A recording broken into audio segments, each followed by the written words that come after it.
Hello guys and welcome back to this channel. Where today guys I'll be showing you how to go and check flight status online on Air Arabia.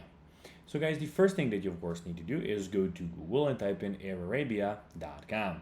Then log in with your credentials or register if you haven't already done that of course. But now guys, let's see how you can actually go and check flight status online on Air Arabia. So you first of all need to go and check out this page. So flight status. Track your flight in real time by entering your route or flight number. If your journey includes a connection, please check the status of each flight separately. But you can do it through your account by going to the bottom right corner, clicking on login, then clicking on of course here which of course route you want. Go to your dashboard and here we have my reservations.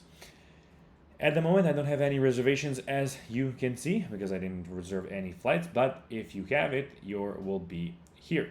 And that's where you can of course go and click on your flight, put in the flight number or by route or by going to your of course profile there, select the travel date, so is it yesterday, today, tomorrow, or the available date option.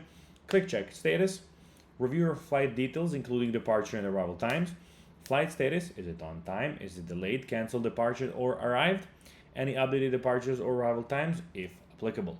And that's basically that's how you can do it. So guys, that will be everything for this video. I hope you found this video informative and entertaining guys. If you did, don't forget to like this video, share it, subscribe to the channel, and put the notifications on, as guys this really helps us grow our channel. That will be everything and I'll be seeing you in the next one. Bye guys.